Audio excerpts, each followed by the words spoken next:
Good day, everyone. I am Mr. Florendo, your Algebra 1 teacher. Today, week 16, we will discuss about organizing data using matrices. That is on chapter 12, lesson number 1, textbook pages 726 to 731. Materials needed, we just need your textbook, notebook, and your pen.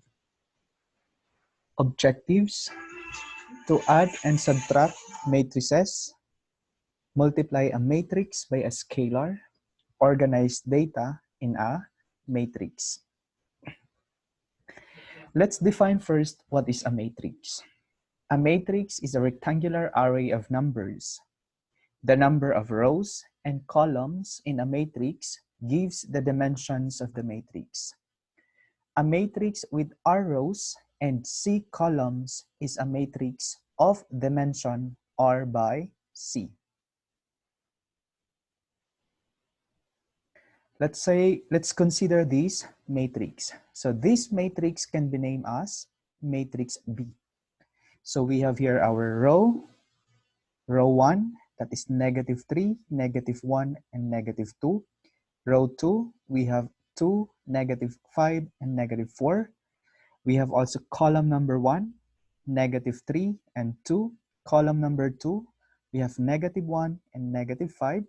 So we have here column number 3, we have -2 and -4.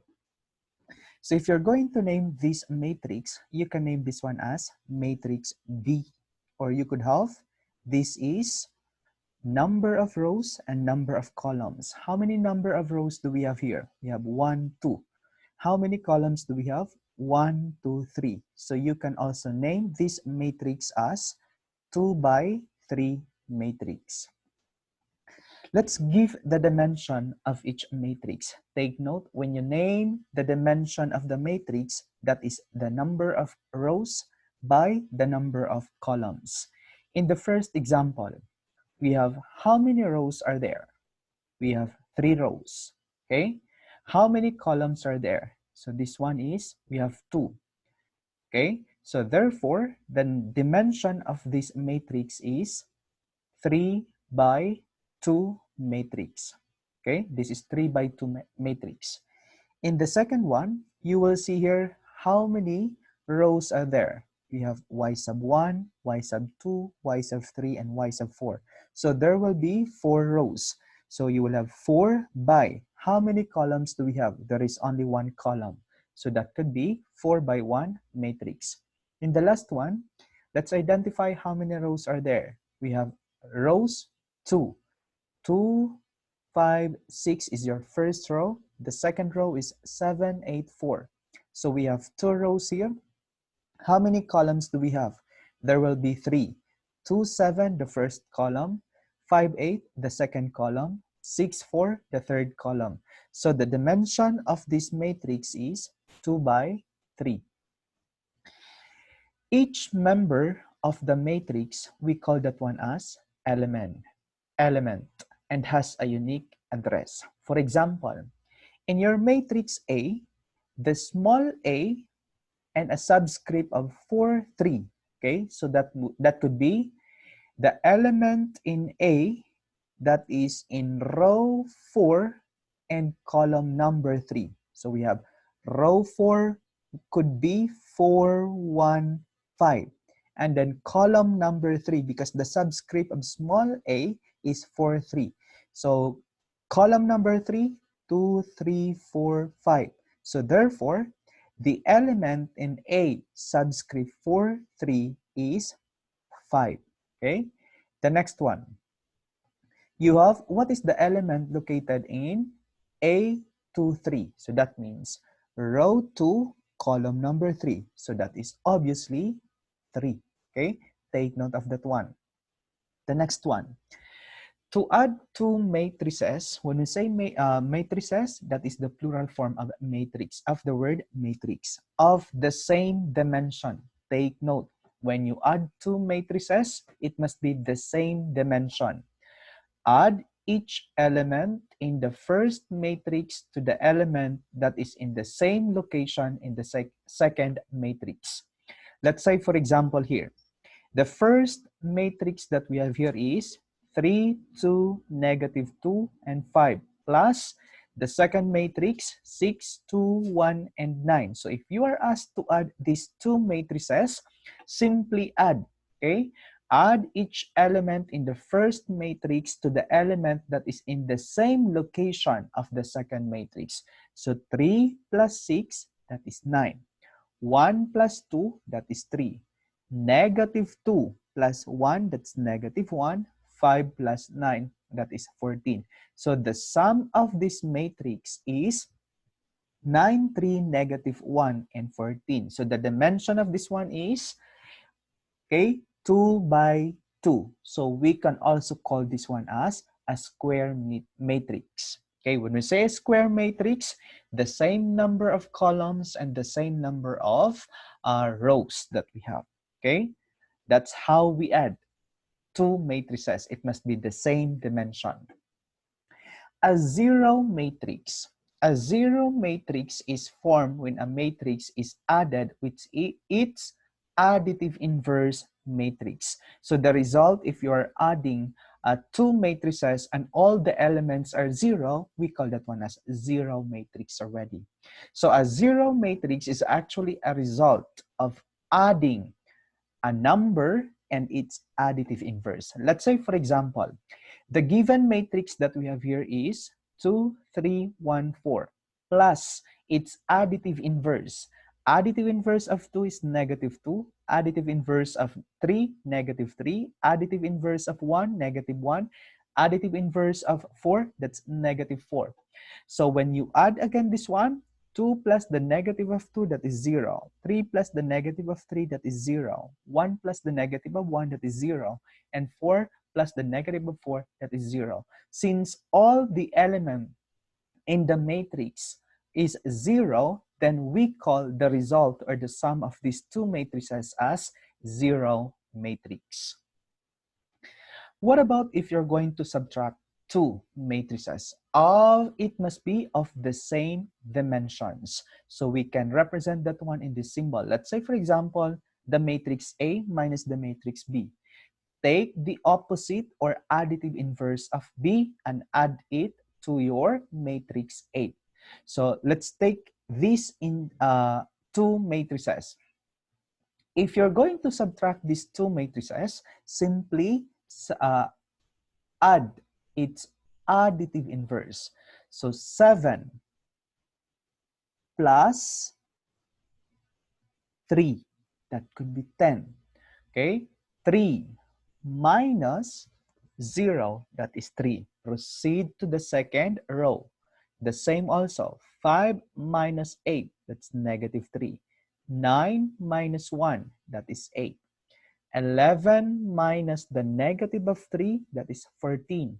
Negative 2 minus the negative of 4, that's positive 2. So the difference of these two matrices is 10, 3, negative 2, 8, and 14, 2. Take note, what is the dimension of this one? Number of rows. How many rows do we have? 1, 2, 3. How many columns? There are 2. So we can name this matrix as 3 by 2 matrix. Another example. Let's consider these matrices. Matrix A, negative 1, 2, and negative 5, 0, negative 4, and 3. Matrix B, negative 3, negative 1, negative 2, 2, negative 5, negative 4. Let's find the additive inverse of matrix A, and let's add negative A plus B, and let's subtract A minus B already. Observe, this one is the additive inverse of your A. Okay, so we will have now this result. The first one, we're going to find first the additive inverse of A. So the additive inverse of A, take the opposite of those elements. Negative 1, positive 1. Positive 2, negative 2. Negative 5, 5, 0, 0, negative 4, 4, 3, negative 3. So this one would represent the opposite of your matrix A. So if you're going to add the matrix negative A and B, so we simply add its elements in the same location from the first to the second. 1 plus negative 3, that's negative 2. Negative 2 plus negative 1, that's negative 3. 5 plus negative 2, that's positive 3. 0 plus 2, that is 2. 4 plus negative 5, negative 1. Negative 3 plus negative 4, negative 7. So the sum of the matrices negative A plus B is negative 2, negative 3, 3, 2, negative 1, and negative 7. So the dimension of this matrix is 2 because we do have 2 rows by 3 columns because we have 3 columns. And the difference of your matrix A and B. So the same, just simply subtract the elements, the corresponding elements in the 2 matrices. So we have here negative 1 minus the negative of 3, that's positive 2. 2 minus the negative of 1, that is positive 3. Negative 5 minus the negative of 2, that is negative 3.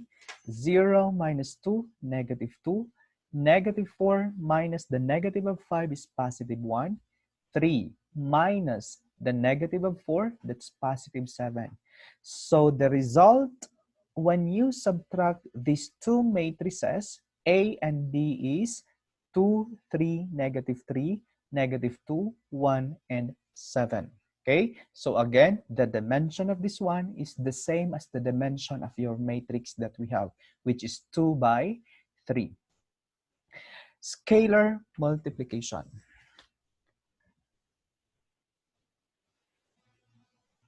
A scalar is a constant by which a matrix is being multiplied. A scalar multiplication is analogous to repeated matrix addition. To multiply matrix A by a scalar n, multiply every element of A by n. So that means your n is the scalar already to the matrix given. Okay, so that is the number being multiplied to your matrix. We call that one as scalar. So the process of doing that one, we call that one as scalar multiplication. Let's take this example. Let's consider this matrix M. What are the elements? We have negative 5, 2, negative 4, 3. What is the dimension of this one? Count how many rows do we have here? We have 2 rows and 2 columns. So this matrix is a 2 by 2 matrix. Evaluate negative 2 times M. So the scalar here is negative 2, and your matrix is represented by capital M. If that is represented by small letter or a lowercase letter, that one would represent the element already. So if you are performing with the scalar multiplication, you simply multiply each element from your matrix already. So we're going to multiply only your matrix by that scalar number, which is negative 2. So we will have already negative 2 times the elements or your matrix that you have. So negative 2 times negative 5, that's positive 10. Okay? Next, negative 2 times 2, that is negative 4. Negative 2 times negative 4, that's positive 8. And then negative 2 times 3 is negative 6. So therefore, the result of multiplying your matrix by a scalar is 10, 4, negative 4, 8, and negative 6 already. Data can be organized in a matrix to make it easier to interpret. Let's take this example. 3 students kept track of the games they won and lost in a chess competition. This showed the results in a chart. Write a 2 by 3 matrix to show the data. So we do have here Ed, Joe, and Lou. Okay, so Y would represent win, N would represent loss. Again, you are asked to write a 2 by 3 matrix already. As you can see here, the participants or the participants in the chess would represent there are three. We are asked to find here a 2 by 3 matrix. So 3, that could be the number of columns. So the participants would represent the columns, and your rows is 2, that would represent whether you win or you lose already. So when you do your matrix, you will have here wins and loss. Okay, this is your number of columns, number of rows, and the number of columns would be Ed, Joe, and Lou already. So in that case, you will just count how many wins did Ed. We have 5. How many wins for Joe? We have 6. How many wins for Lou? We have 3. How many losses are there? For Ed, we have 2, 1, and 4. So this is already the matrix form of that particular problem. If I'm going to ask you, who among those participants or competitors wins has more winnings? We have Ed. Okay. What about with the least number of winnings? It is Lou. It is Lou already. Okay. I'm going to repeat. The competitor with the highest number of winnings is Joe. Okay. So only that one when you represent a data into a matrix form. For your exercises, please refer to your weekly plan, and for the homework that is in your Pearson account. Thank you, and God bless you.